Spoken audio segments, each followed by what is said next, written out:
কর্মসূচি তার উদ্বোধন করার জন্য মঞ্চে রয়েছেন সম্মানীয় মন্ত্রী শ্রী তাপস রায় মহাশয়, সম্মানীয় মন্ত্রী ডক্টর ইন্দ্রনীল খান, সম্মানীয় মন্ত্রী শ্রীমতী পূর্ণিমা চক্রবর্তী মহাশয়া, এবং রয়েছেন সম্মানীয় বিভিন্ন বিধায়ক, কাউন্সিলর, সাংসদ এবং আমার সামনে উপস্থিত আমার সমস্ত যারা সাধারণ মানুষ এখানে উপস্থিত রয়েছেন সম্মানীয় স্মিতা পান্ডেজি, রয়েছেন সম্মানীয় খলিল সাহেব, রয়েছেন সম্মানীয় অজয় নন্দজি, সিপি কলকাতা।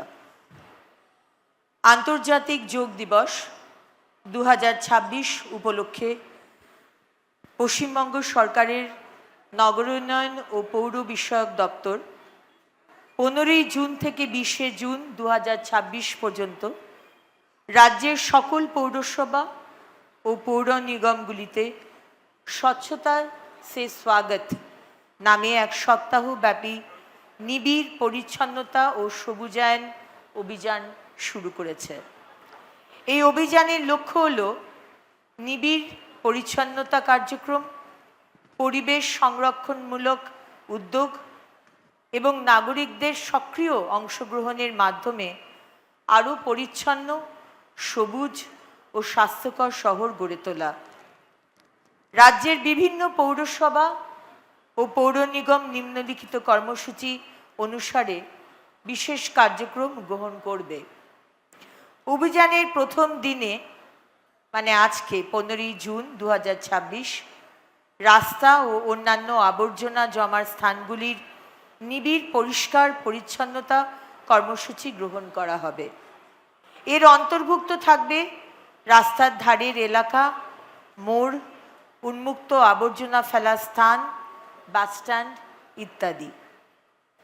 16 জুন 2026 বাজার ও ধর্মীয় স্থানগুলির আশেপাশে বিশেষ পরিচ্ছন্নতা অভিযান পরিচালিত হবে। 17 জুন 2026 নির্বাচিত আইসিডিএস কেন্দ্র, বিদ্যালয় ও মহাবিদ্যালয় প্রাঙ্গণে পরিষ্কার পরিচ্ছন্নতা কর্মসূচির পাশাপাশি সচেতনতামূলক কার্যক্রম আয়োজিত হবে। 18 জুন 2026 আবর্জনাযুক্ত ফাঁকা জমি পরিষ্কার করার কর্মসূচি গ্রহণ করা হবে। 19 জুন পুকুর, খাল এবং অন্যান্য জলাশয় থেকে ভাসমান ও জমে থাকা আবর্জনা অপসারণ করে জলাশয় পরিষ্কার করার কর্মসূচি গ্রহণ করা হবে। এবং অভিযানের শেষ দিন 20 জুন স্বনির্ভর গোষ্ঠী মানে সেলফ হেল্প গ্রুপ এবং স্থানীয় নাগরিকদের সক্রিয় অংশগ্রহণে বৃক্ষরোপণ কর্মসূচি পালিত হবে, যা পরিবেশ সংরক্ষণ ও দীর্ঘমেয়াদী সবুজায়নের লক্ষ্যকে আরও শক্তিশালী করবে। স্বচ্ছতা থেকে স্বাগতম বা স্বচ্ছতা সে স্বাগত অভিযানের মাধ্যমে রাজ্য সরকার পরিচ্ছন্ন, সবুজ ও পরিবেশ বান্ধব নগরাঞ্চল গড়ে তোলার লক্ষ্যে অঙ্গীকারবদ্ধ। এবং আজকে মাননীয় মুখ্যমন্ত্রী যে স্বচ্ছ অ্যাপ আমরা কদিন আগে 10টি মিউনিসিপ্যালিটি নিয়ে আমরা শুরু করেছিলাম, আজকে আমরা মাননীয় মুখ্যমন্ত্রীর হাত ধরে কলকাতা মিউনিসিপ্যাল কর্পোরেশনের আন্ডারে যারা যারা ওয়ার্ড রয়েছে সেগুলোতেও এই স্বচ্ছতা অ্যাপ এবং সেটি কি করে কাজ করা যাবে মাত্র 2 ঘন্টার উইন্ডোতে আপনি ছবি তুলে পাঠিয়ে দেবেন এবং কেএমসি লোকেরা যারা কাজ করছেন, রাস্তায় যারা কাজ করছেন, তারা গিয়ে সেটিকে পরিচ্ছন্ন করবে। ইতিমধ্যে 10টি মিউনিসিপ্যালিটি এবং 313টি ওয়ার্ডে আমরা 1880টি অভিযোগ পেয়েছি এবং যার মধ্যে 95% আমরা সমাধান করতে পেরেছি। এবং আশা করব আগামী দিন মানে শুক্রবার থেকে আমরা কলকাতা মিউনিসিপ্যাল কর্পোরেশনের যে যে এরিয়া রয়েছে, ওয়ার্ড রয়েছে, সেগুলোতে আমরা স্বচ্ছ অ্যাপের দ্বারা যে সুবিধে আমরা দিচ্ছি সেগুলো আমরা চালু করব। অনেক ধন্যবাদ, নমস্কার।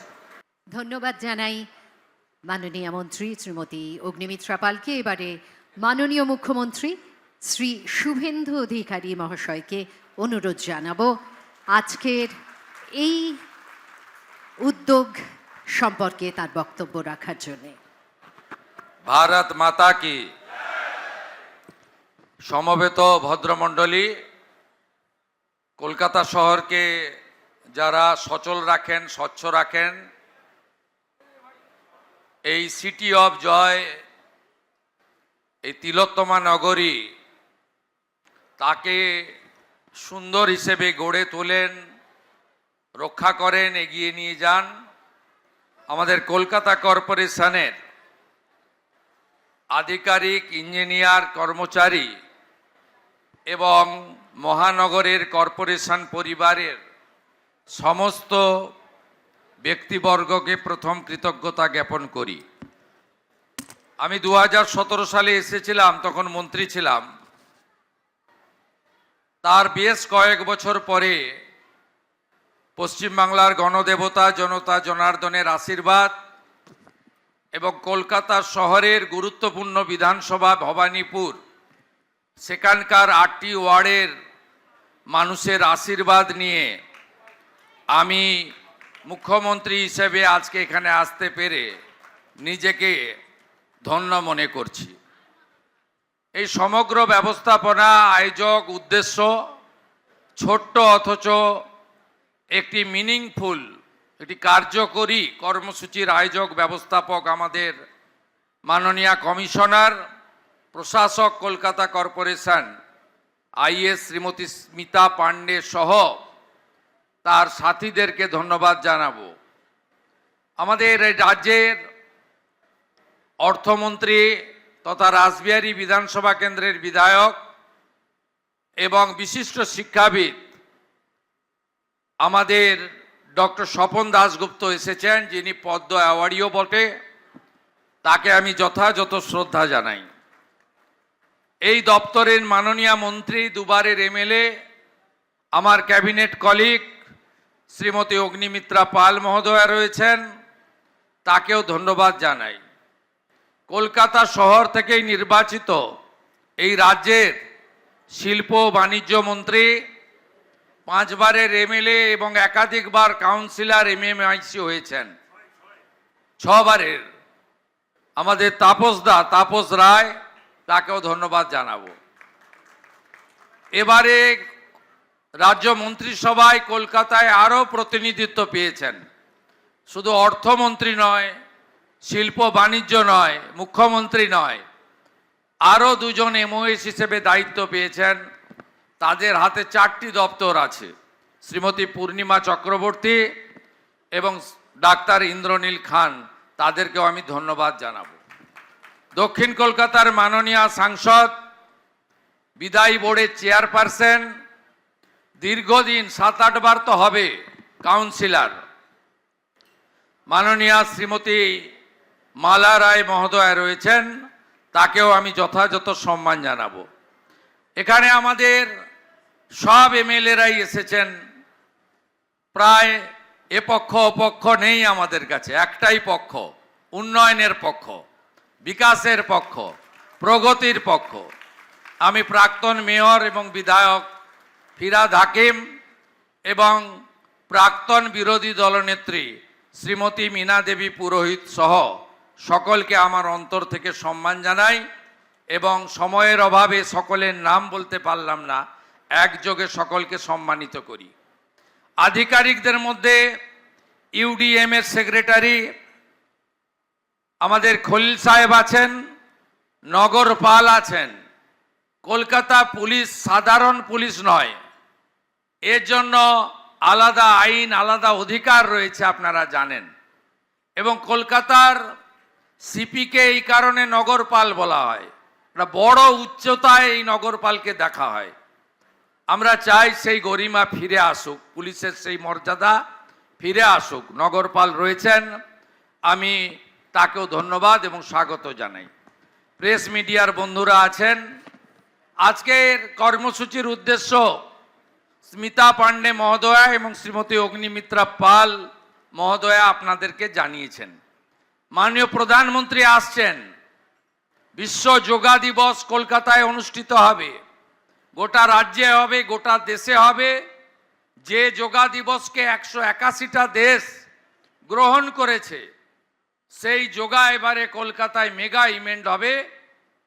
তার আগে মাননীয় প্রধানমন্ত্রীকে আমরা স্বচ্ছতার মাধ্যমে স্বাগত করতে চাই। স্বচ্ছতার মধ্য দিয়ে করতে চাই, কারণ একটা নগর বা মহানগরের তার পরিচয় নির্ভর করে তার স্বচ্ছতা, নাগরিক পরিষেবা, তার সৌন্দর্যায়ন, তার পরিবেশ বান্ধব।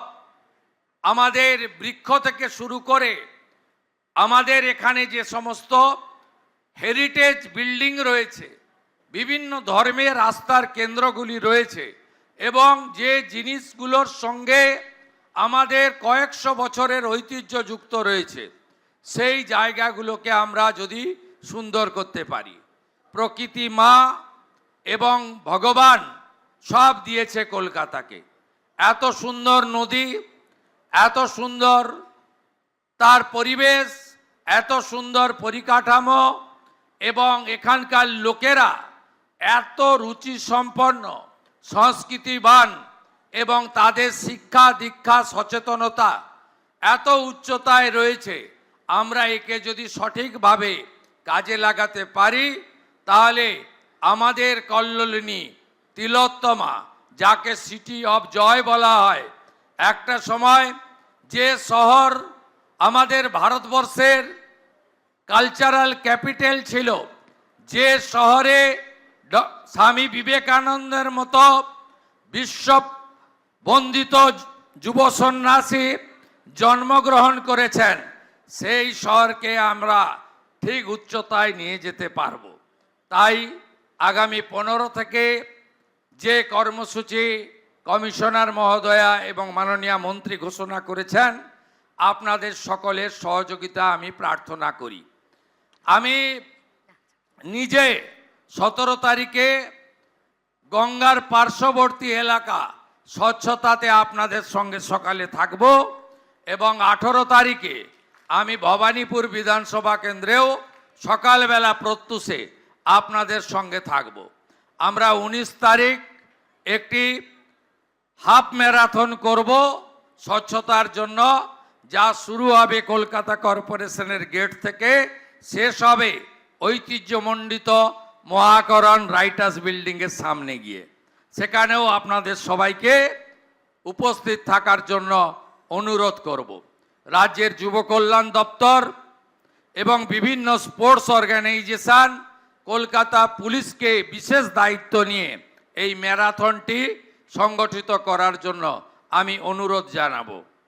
আপনারা যেহেতু এখানে অনেক জনপ্রতিনিধিরা এসেছেন, বিধায়করা, মন্ত্রীরা, অনেক প্রাক্তন কাউন্সিলররা এসেছেন, যেহেতু একটি অচল অবস্থা সৃষ্টি হওয়ার পরে মাননীয় বিদায়ী মেয়র পদত্যাগ করার পরে পৌরসভায় আমরা নিয়ম মেনে, আইন মেনে 3 দিনের মধ্যে নির্বাচিত বোর্ড করার আবেদন করেছিলাম। যারা সংখ্যাগরিষ্ঠ দল ছিলেন তারা সে কাজ করতে পারেননি। আমি এটা বিতর্কের জায়গায় নিয়ে যাব না, আইনের পরিভাষা দিয়ে বলবো। তাই রাজ্য সরকার বাধ্য হয়েছে প্রশাসক বসাতে। 8ই জুন প্রশাসক বসেছে। আগামী 6 মাস অর্থাৎ 7ই ডিসেম্বরের মধ্যে রাজ্যের নির্বাচন কমিশন, স্টেট ইলেকশন কমিশন, তারা রাজ্য সরকারের সুপারিশে নির্বাচিত কর্পোরেশনের হাতে দায়িত্ব তুলে দেওয়াই আমাদের কাজ, আমাদের লক্ষ্য। এটা নিয়ে আপনারা এতটুকু বিচলিত হবেন না। গণতন্ত্রে মানুষ শেষ কথা বলে। মানুষকে সম্মান মর্যাদা দেওয়া যে কোনো নির্বাচিত সরকারের দায়িত্ব।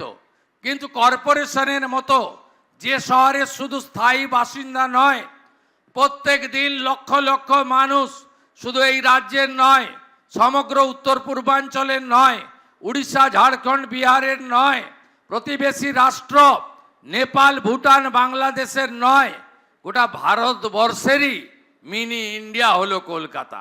এখানে কত কর্পোরেট কত সরকারি দপ্তরের হেডকোয়ার্টার রয়েছে এখানে, এখানে মেট্রো নেটওয়ার্ক, এখানে সার্কুলার রেল থেকে শুরু করে এখানে শিয়ালদা এবং কাছেই হাওড়ার মতো গুরুত্বপূর্ণ আমাদের রেল স্টেশন রয়েছে। স্বাভাবিকভাবে এই শহরে কর্পোরেশনের কিছু কাজ আছে যেটা রাজ্য বা কেন্দ্রীয় সরকার করে না। এই কাজ 1 মিনিট, 1 ঘন্টা, একদিনও বন্ধ রাখা যায় না। সাফাই অভিযান, পানীয় জল দেওয়া, পার্কিংয়ের ব্যবস্থা করা, পার্কগুলিকে রক্ষণাবেক্ষণ করা, জন্ম মৃত্যু নথিভুক্তকরণ করা, প্ল্যান কনভার্সন, মিউটেশন, নানাবিধ কাজ রয়েছে যা আইন করে কর্পোরেশনকে আমরা আমাদের বিগত দিনে ব্যবস্থায় দিয়ে যাওয়া হয়েছে। তাই প্রশাসক আমরা বসিয়েছি, প্রশাসককে সহযোগিতা করার দায়িত্ব আপনাদের সকলের দায়িত্ব। প্রত্যেকবারই কলকাতায় বর্ষা এলে এখানে জল জমে। বিগত 5-6 বছরের ইতিহাস যদি দেখেন তাহলে সাইক্লোন, ন্যাচারাল ক্যালামিটি, কয়েকদিন আগেই হঠাৎ কালবৈশাখীতে কলকাতাতে শুধু লণ্ডভণ্ড হয়ে যায়নি, গাছ উপড়ে পড়ে যায়নি, অনেকে মারাও গেছেন। তাই এই রকম একটা সার্ভিস যেটা 24x7 দিতে হয়, যার শনিবার নেই, রবিবার নেই, ছুটির দিন নেই, 10টা 5টায় করা যায় না, 24x সার্ভিস দিতে হয়। এক্ষেত্রে শুধুমাত্র কমিশনার বা প্রশাসক, আধিকারিক বা ইঞ্জিনিয়ার বা কেবলমাত্র পৌর কর্মীদের উপরে বা সঙ্গে পুলিশের উপরে নির্ভর করে কিন্তু করা যায় না। এগিয়ে আসুন সচেতন জনগণ, এগিয়ে আসুন বিদায়ী কাউন্সিলররা, এগিয়ে আসুন যারা বাংলা এবং কলকাতাকে ভালোবাসেন, সে রাজনৈতিক, সামাজিক, ধর্মীয় বা অন্যভাবে হতে পারেন, সবাই এগিয়ে আসুন। এই সময়কালে আমরা যাতে কলকাতার মানুষ জল জমে যাওয়ার জন্য কষ্ট না পায়, বিপদে না পড়ে এবং আমাদের কর্পোরেশনের প্রত্যেকটা পরিষেবা আমরা যাতে সুন্দরভাবে দিতে পারি, সেই সহযোগিতা আমি আপনাদের সকলের কাছ থেকে প্রার্থনা করব। আমরা কলকাতা কর্পোরেশনকে এই অর্থবর্ষে স্টেট আমাদের যে ভোট অন অ্যাকাউন্ট আগেই হয়েছে এবং আমাদের যে টেন্টেটিভ প্রভিশন রয়েছে সেখানে আমরা আপনাদের অ্যাডিশনাল ডেভেলপমেন্টের জন্য 600 কোটি টাকা দিতে পারি যদি প্রপোজাল আপনারা দেন। আমরা দিতে পারি অমৃত যোজনায় ভারত সরকারের যে কস্ট রেশিও ভিত্তিতে 60-40, 60 সেন্ট্রাল গভর্নমেন্ট দেয়, 40 আমরা দিই, আরও 500 কোটি টাকা আপনাদের দিতে পারি। নমামি গঙ্গা আপনাদের ঠিক মতো হয়নি, এসটিপি সেন্টারগুলো আপনারা ঠিক মতো পাননি। আমরা চেষ্টা করছি আরও এসটিপি স্টেশন বাড়িয়ে নমামি গঙ্গাতে আরও 500 কোটি টাকার কাজ করার জন্য। এছাড়াও আপনাদের আরবান চ্যালেঞ্জ ফান্ড এবং স্বচ্ছ ভারতে আমরা ভারত সরকার এবং রাজ্য সরকার মিলে আপনাদের আরও সাহায্য করতে পারি। আমি আশা করব আমাদের গৌরবের কলকাতার আপনারা আরও সুন্দর করে গড়ে তুলবেন এবং আমি নয়, আমরা নীতিতে বিশ্বাসী হয়ে আমরা এই কলকাতাকে সুন্দর করে সাজিয়ে তুলব, গড়ে তুলব। মাননীয় আরবান ডেভেলপমেন্ট সেক্রেটারিকে বলবো এই সময়কালে যাতে কলকাতায় কোনো অসুবিধা না হয়। মাননীয় মন্ত্রী মহোদয়কেও বলবো আপনি এবং আপনার দপ্তরের রাষ্ট্রমন্ত্রী উমেশ রায় আপনারাও বিশেষ নজর হাওড়া কর্পোরেশন, বিধাননগর কর্পোরেশনের সাথে কলকাতা কর্পোরেশনকেও রাখবেন। প্রয়োজন হলে আমরা আপনাদের আরও সহযোগিতা করব। মাননীয় ডক্টর স্বপন দাশগুপ্ত আছেন অর্থমন্ত্রী, দার্জিলিংয়ের পাহাড় থেকে তিনি সাগর পর্যন্ত সবার জন্য কাজ করবেন। তার জন্ম, তার বড় হওয়া, তার সমস্ত কিছু কলকাতাকে কেন্দ্র করে। রাসবিহারীর মানুষও তাকে অনেক ভোট দিয়ে জিতিয়েছে, তিনি অর্থ দপ্তরের দায়িত্ব পেয়েছেন। তার সব কিছু কাজের মধ্যে কলকাতা তো অগ্রাধিকার পাবে। আর আমি গ্রামের ছেলে, মেদিনীপুরের ছেলে প্রথমবার দাঁড়িয়েই 8টি ওয়ার্ডের মধ্যে 7টি ওয়ার্ডে লিড নিয়ে ভবানীপুরের মানুষের আশীর্বাদ নিয়ে 15,105 ভোটে জিতেছি। আমারও দায়িত্ব থাকবে গোটা রাজ্যের সাথে সাথে মেদিনীপুরের সাথে সাথে কলকাতা এবং ভবানীপুরকে একটি আদর্শ বিধানসভা হিসেবে উন্নয়নের মাধ্যমে সাজিয়ে দেওয়া। আসুন আমরা ওরা নীতি ছেড়ে দিয়ে আমরা সবাই উন্নয়ন বিকাশ প্রগতির মধ্য দিয়ে আমাদের কলকাতাকে এগিয়ে নিয়ে যাই এবং আমরা ডিলিমিটেশনের মধ্য দিয়ে আমরা কলকাতায় ওয়ার্ড পুনর্বিন্যাস করে একটি 6 মাসের মধ্যে নির্বাচিত বোর্ডের হাতে দায়িত্ব তুলে দিই। এটাই আমাদের সকলের ইচ্ছা থাকুক। সবাই ভালো থাকবেন। সকলকে আরেকবার অভিনন্দন জানিয়ে মাতা কালীকে প্রণাম করে আমার কথা এখানেই শেষ করলাম। জয় হিন্দ, বন্দে মাতরম।